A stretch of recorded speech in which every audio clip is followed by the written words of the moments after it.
Marilyn de Magazine. Pues y este jueves, como cada jueves, tenemos el honor y el privilegio de tener con nosotros a la doctora Cristina Balinotti, doctora en psicología, experta en familia, y hoy nos trae un tema muy importante, la sexualización de la infancia. Doctora Cristina, buenas tardes, muchas gracias, ¿cómo se encuentra? Muy bien, un placer estar contigo, veo que te encuentras bien también. Este tema que hoy en día lo vemos, vamos a decir, de una manera tan distinta a nuestras épocas en las redes sociales, ¿no? Pero este tema de la sexualización de la infancia comenzó hacia 1985 y fue detectado por un investigador, Neil Postman, en un artículo que se llamó The Disappearance of Childhood, la desaparición de la infancia. ¿Por qué? Porque en aquel momento, así como una semillita que iba creciendo, se notó que había una similitud, o se tendía a que existe una similitud entre adultos y niños. Es decir, los padres, ya que como que querían igualarse a los niños, el padre que es el amigo y el amigote, y no es el padre, en donde de pronto esa autoridad vertical se estaba perdiendo lentamente. En el 2006, dos investigadores a instancias del Parlamento de Australia, Naus y Rush, publican un artículo en donde por primera vez se habla del concepto de sexualización de la infancia, pero dirigida a las niñas, ¿verdad? Y luego, unos años después, 2003, Lindstorm, que es otro investigador, escribe el niño marca, brand child, porque empezó a darse cuenta que las marcas ya no solo le vendían ropa para que los padres compren y elijan, sino también para que los niños elijan y le digan a la madre, esto es lo que quiero, y entonces eso ya es una verdad de fe, y vamos y le compramos. Hoy en día los niños tienen opinión en los televisores, en las computadoras, en los celulares, todo lo que se compra en la casa, de modo que fue una gran estrategia. En el 2007 la Asociación de Psiquiatría Americana, de Psicología Americana, escribe un informe ya más profundo que se llama La sexualización de las niñas, en donde las consecuencias están bien marcadas. Por ejemplo, por supuesto, estamos hablando de una autoridad, la Asociación de Psicólogos Psiquiatras de Estados Unidos. Este tipo de exposición del niño a tomar decisiones cuando aún todavía no puede decidir qué se va a poner, si se maquilla, las chiquitas ya quieren tacos ahora cada vez más temprano, y que hace ver particularmente a las niñas en un rol de mujeres seductoras, algo que realmente nos impacta por la gran negatividad. Reduce el valor de la persona, nos dice, de las niñas, y lo reduce ¿a qué? Al atractivo personal. Entonces se crían pensando que el valor de ella está en su belleza, está en su atracción física. Con un objeto para uso sexual, digamos, para el uso sexual de los demás. Y además introduce una sexualidad inapropiada para la edad, por cuanto todavía no tienen esta emergencia, son niñas muy pequeñas, que empieza a ocurrir lentamente hacia los 12, 13, 14 años, pero muy lentamente, con un gran desconocimiento, cuando empiezan a sentir cosas en su cuerpo que antes en la niñez no sentían. Y ahí también viene toda una etapa de enseñanza y aprendizaje. Entonces, los factores más importantes que ponen una cuña en todo esto y lo agravan, es la industria de la moda. Por ejemplo, en el 2007, Armani contrató niñas de 4 años a 15 años, con poses eróticas y con un exceso de maquillaje que fue realmente denunciado. La revista Vogue, en el 2011, contrata niñas lituanas, las otras niñas de Armani eran asiáticas, menores de 10 años, en estas posturas que fue tan evidente y tan de mal gusto que tuvieron que retirar ese artículo. Y por supuesto otra cosa importante que hace Mella es la proliferación de los concursos de belleza infantil. Recordemos acá en el 2009 al 2013, Toddlers and Tiaras, en donde se mostraba la historia de 3 niñas que querían ascender para llegar a ser las más bellas. En realidad, las madres querían sentirse reinas de belleza a través de sus hijas. Es una manipulación del niño que escuchábamos en algunos reportajes de estas niñas, cuando decían, sí, mi deseo es ser reina de belleza, niñas de 4 o 5 años sometidas a cirugías dentales, a botox, pestañas postizas, arreglos cosméticos en la cara que solamente son posibles en personas adultas. Entonces estas niñas realmente estaban altamente sexualizadas con todo el peligro que eso conlleva, más allá de las razones enumeradas por el informe de la Asociación de Psicólogos Americanos, la sexualización de las niñas, más allá de eso, realmente las coloca en una situación de riesgo, sobre todo ahora en los medios de comunicación, con las redes de pedófilos que existen, ¿verdad? Y por supuesto también otro factor que hace Mella es el cambio cultural, que se fue dando a partir de 1985 lentamente, en donde las familias ya tienen 1 a 2 niños, con lo cual tienen más dinero y les dan los gustos, sobre todo porque trabajan, se sienten culpables y entonces nada mejor que comprar lo que ellos quieren. Y dicen, bueno, pero yo no lo puedo convencer, él quiere tal cosa o ella quiere esa pollera cortita. Y nosotros, de alguna manera, por culpa, realmente aceptamos esa conducta que hace daño a nuestros niños.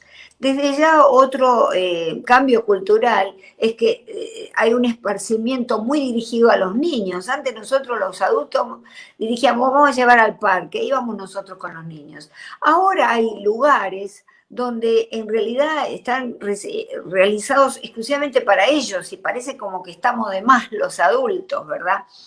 Vale decir, le damos un estatus que todavía no tienen por su gran inmadurez cerebral y a todo nivel. Y por supuesto la publicidad que es solo dirigida a los niños. Antes estaba dirigida, por supuesto, a las mamás, a las papás, la ropita que teníamos que comprarle, los zapatitos. Y ahora va dirigida directamente a ellos. Si nos focalizamos, lamentablemente es esto lo que está ocurriendo. Por lo tanto, el trabajo de los padres es un trabajo muy arduo, porque tenemos que luchar en contra de esto, aclararle a los niños que eso que ven es por un problema de ganancia económica, pero que decidimos nosotros, sin duda, qué es lo que ellos van a usar desde ya, dándole algún tipo de flexibilidad para el ingreso de su opinión en todo esto, ¿verdad?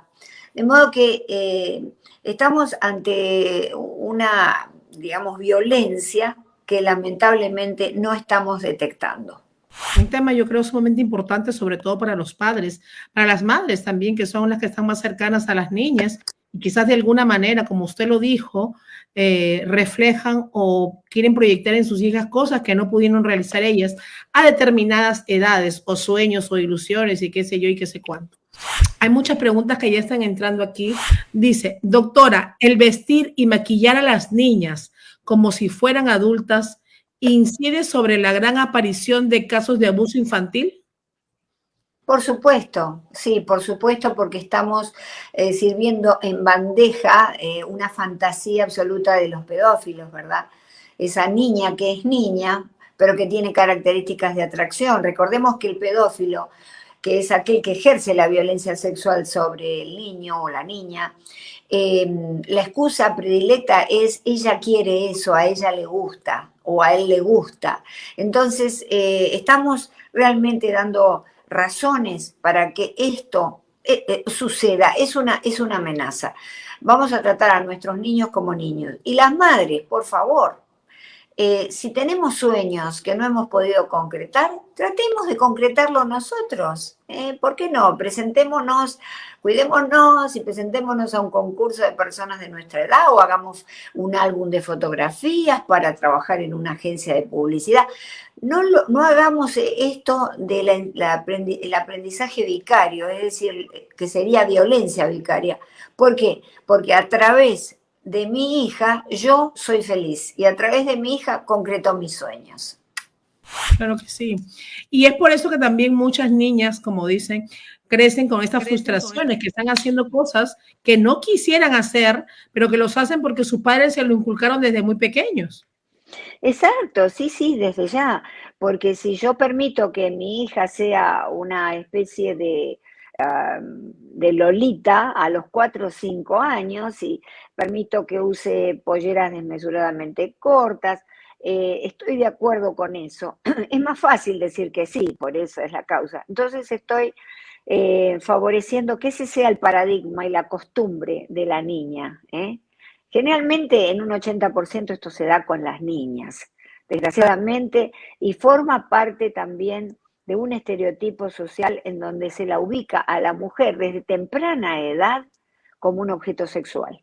Y nosotros lo permitimos. ¿Cómo pueden manejar? Porque a veces los padres dicen, pues se está vistiendo como un niño, no como una niña, y yo no quiero que se vista así. Y comienzan a incentivar a sus hijas, vamos a decirlo, a vestirse de otra manera más sensual, por lo mismo que piensan que hay un problema ya de identidad. Claro, no confundamos ser sexy con ser femenina.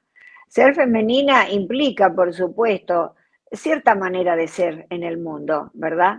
Eh, Cierta manera de ser diferente del varón. Pero esto no quiere decir el sex appeal, el erotismo, esto sobre lo cual se pone el acento hoy en día. Se puede estar bien y lucir muy bien sin tener actitudes agresivas sexuales. Y lo vemos en las mujeres, claro, ¿cómo no lo van a hacer las niñas, verdad? Y las madres que no les gusta analizar la situación. Si vemos en la televisión solamente mujeres objetos sexuales, son mujeres que están, digamos, exponiendo todo su cuerpo, las posturas que tienen, eso es lo que estamos viendo, porque recordemos que los niños aprenden por el ejemplo.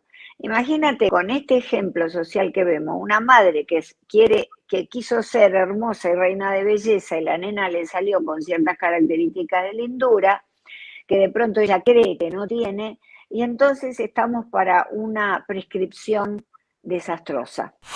Doctora Cristina Balinotti, tengo un varón, me imagino, pero he visto a mis hermanas vestir a mis sobrinas de 8 años ya con escotes y maquilladas. Dicen que es la moda. No, eso es la moda que está auspiciada por la publicidad, ¿verdad? Pero un niño de una niña de 8, 9 años, 10 años, 11 años, no se tiene que maquillar. Todo esto del maquillaje empieza como a asomar alrededor de los 13 años, 14, lentamente, y aún así tenemos que guiarlos. Bueno, se quiere poner una sombra, pero ya está. Se quiere poner un brillo en los labios, 14 años, pero ya está.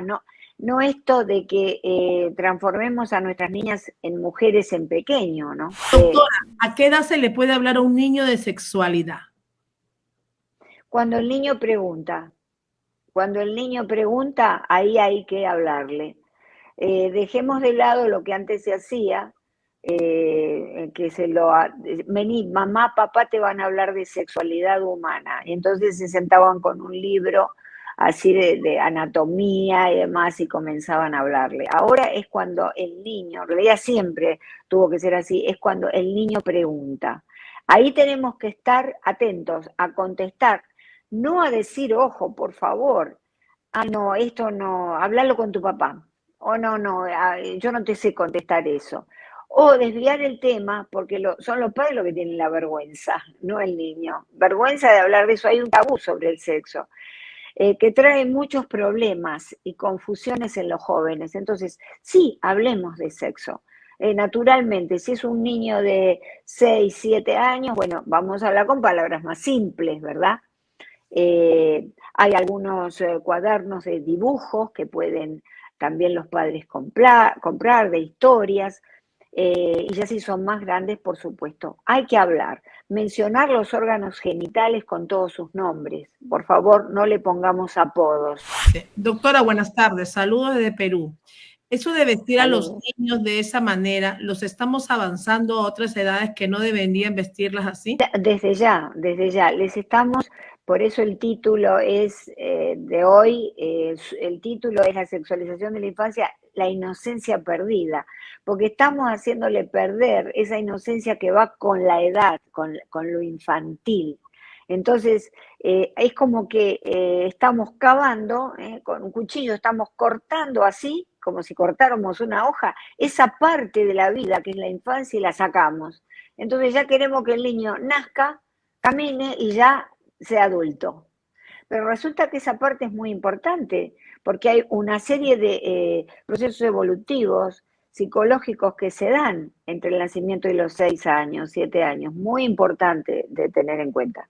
Las niñas son acostumbradas a este mundo del maquillaje de la moda y también terminan discriminando a sus compañeras por no estar en la misma onda, creyendo que ellas lo que hacen es lo que es correcto.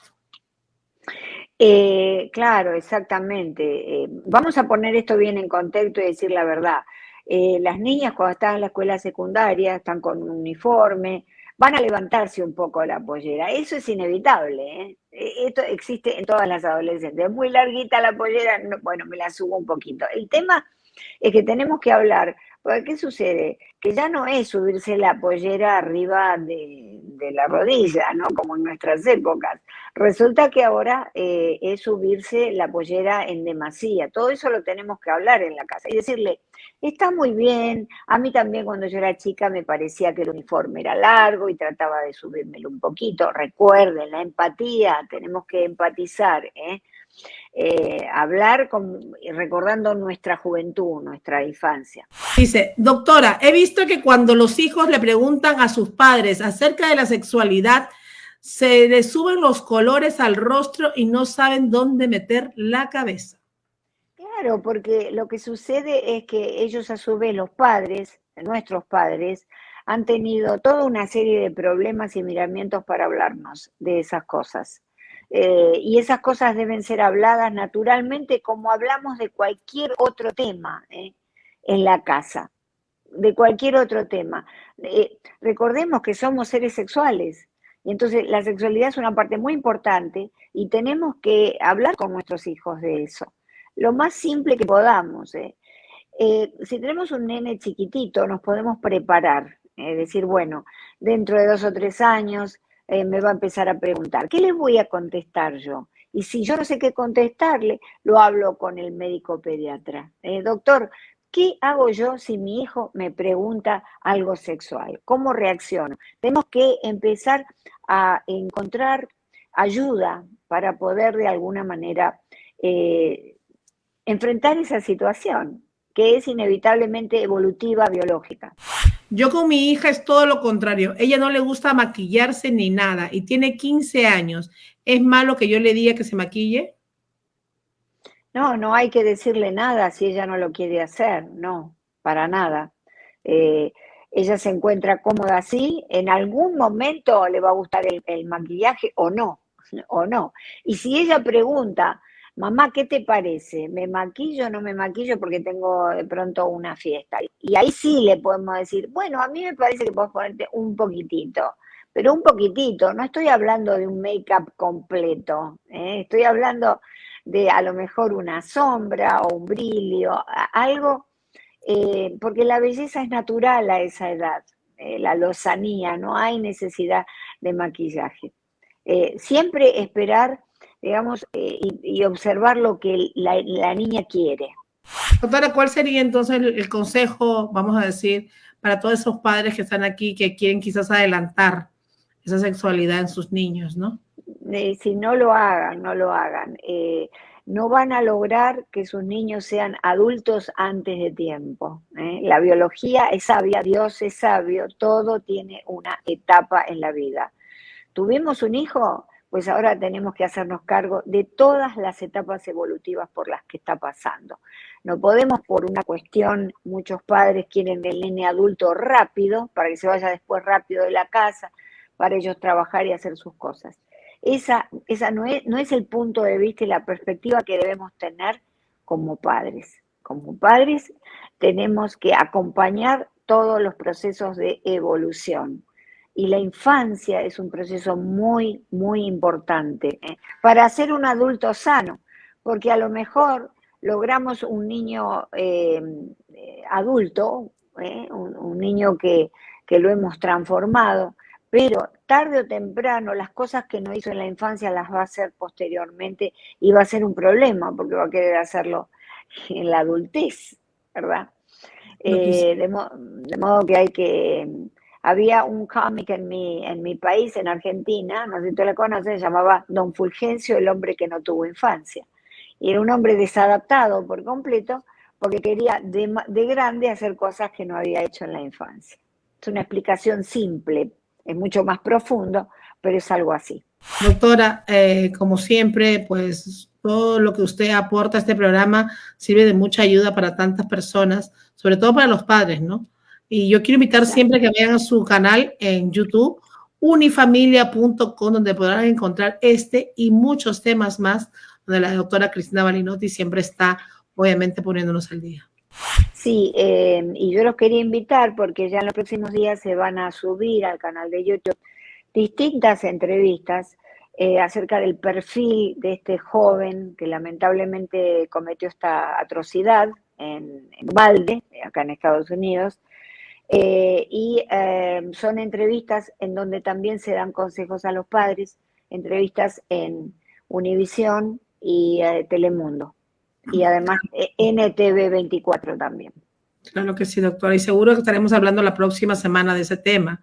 También. Para poder también educar a los padres que tomen prevención cuando vemos algo en nuestros hijos, ¿no? Que hemos venido hablando de eso todo este tiempo, doctora. Es que lo hemos hablado mucho, sí. Usted tiene con nosotros, hemos venido hablando de este problema de la salud mental, sobre todo nuestros hijos, jóvenes hoy en día, adultos, adolescentes, pues toman estas acciones como la terrible, obviamente, tragedia que surgió esta semana.